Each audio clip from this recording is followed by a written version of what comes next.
schedule, often shown as a Gantt chart, and the resources will be made available.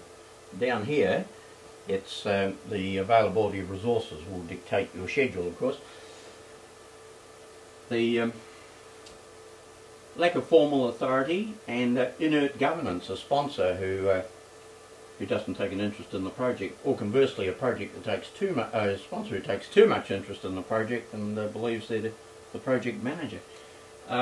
Scope creep or gallop, variations, changes, unrealistic estimates, variance, that's the difference between planned and actual performance. There'll always be some variance, but is it within acceptable tolerance limits? And the riskier the project, the greater variance should be allowed. Unhelpful organisational culture. Actually, I was working for an organisation recently, and before I went into their office, I had a look at their core values, and one of their values was we encourage innovation and creativity, and I thought that'll be useful for the project that I was about to help them with. But when I talked to the team, I found that that wasn't really the practice value, that was merely the published value. The practice value was more, we don't take chances around here. In fact, they were very conservative. So I've learned to be a wee bit cautious about that. There can be a difference between published values and practice values, and of course it's the values practiced usually by senior management that determine the organisation's culture. Miscommunications. In fact, that's a credential for a good project manager, being a good communicator. I'm not necessarily a good communicator because I've had a military background, but perhaps being a good listener and asking the right questions and concentrating, very important for a project manager. Inexperienced team, poor teamwork and hidden agendas, that can upset any project. You'd rather hope that the team cooperate. That's what a team is, isn't it? A group of people who cooperate to achieve a common goal. But there's external constraints largely beyond your control or the organisation's control. These are going to affect the success of your project. Politics, economics, social and cultural considerations, technology, that's zooming ahead at a rapid rate. All we really know when we buy a new chunk of technology is it's redundant as we walk out of the shop.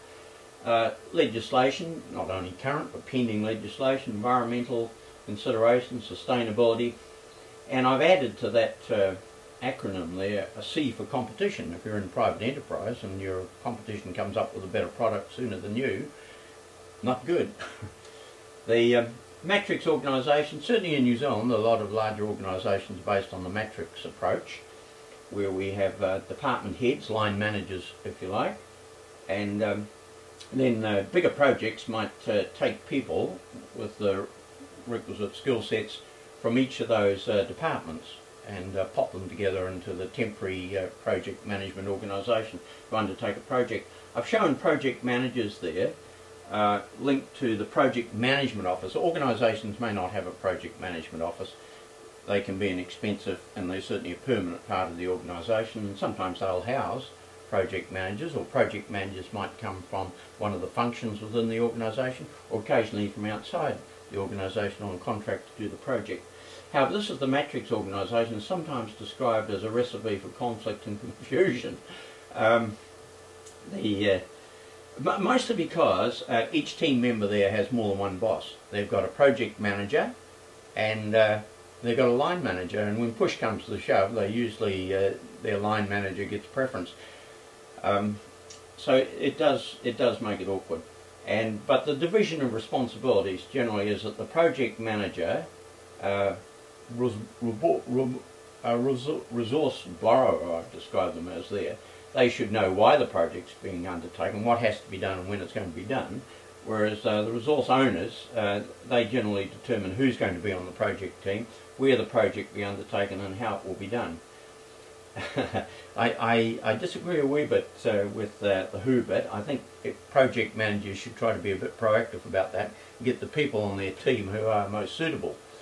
In fact, I've got a little diagram that illustrates this in a somewhat irreverent way, but let me show it to you.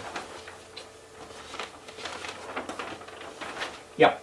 Usually an individual's performance depends primarily on their aptitude, can they do it, and attitude, will they do it. Will and skill, a combination of those two things.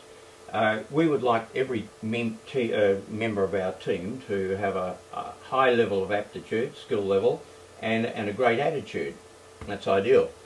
If we find that they've got a good attitude, but their aptitude, their skill level's not so good, they usually benefit from coaching. So we don't have to do it personally necessarily as a project manager, but buddying them up with somebody who can help them. If their aptitude is high but their attitude is lacking, then we may have to indulge in counselling. Hopefully not.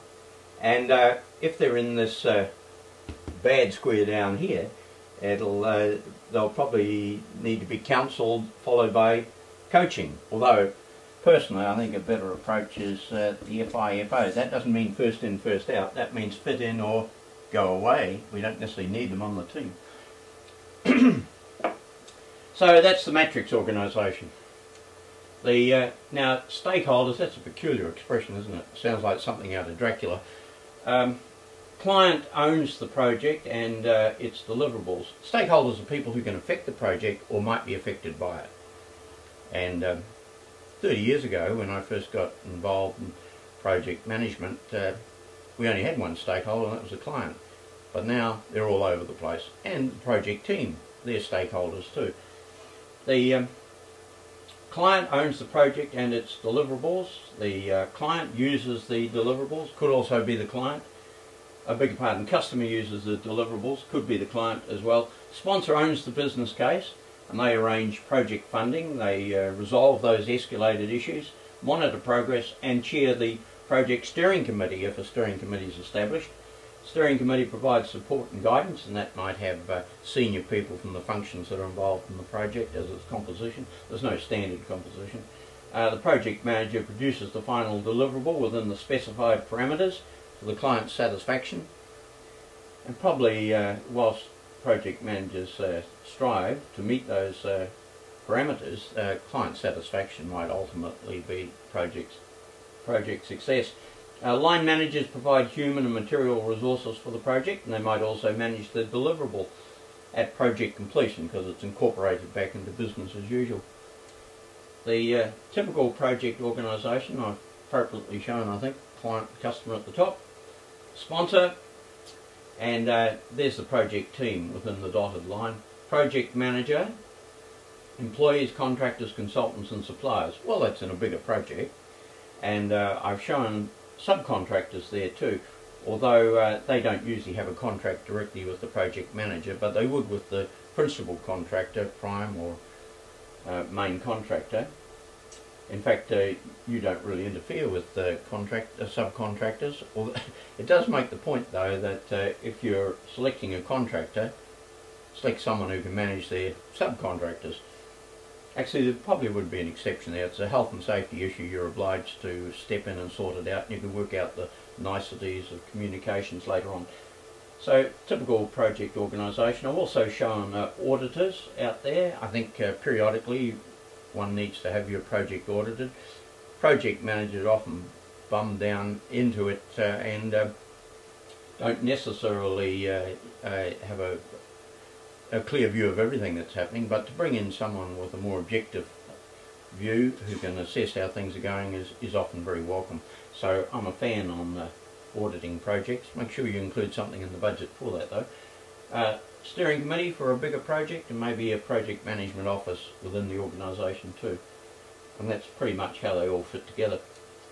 The project manager's job, well, there's no standard job description for the project manager. Their responsibilities for each project need to be agreed with the project sponsor, but they might include these sort of things here. Help the sponsor prepare the project business case, prepare the project charter or assist the sponsor to do so, be accountable to the sponsor, client and other stakeholders for project progress and success, agree the project scope, inclusions and exclusions with the sponsor and the client, lead the project team, might consist of employees, contractors, consultants and suppliers throughout the project lifecycle, prepare the project baseline plan for the sponsor's approval, assemble the project team and enable their performance, define responsibilities and performance targets for project team members, arrange external contracts for procurement of expertise, equipment and materials, Regularly communicate with project stakeholders, regularly assess client satisfaction, manage risks and issues, manage project scope and variations, monitor progress and keep the project on track. And there's more. Manage project cash flow and budget, maintain project documentation and filing system, hopefully a standard filing system in case some other project manager needs to take over after you're promoted. Monitor project accident learning issues and risk log,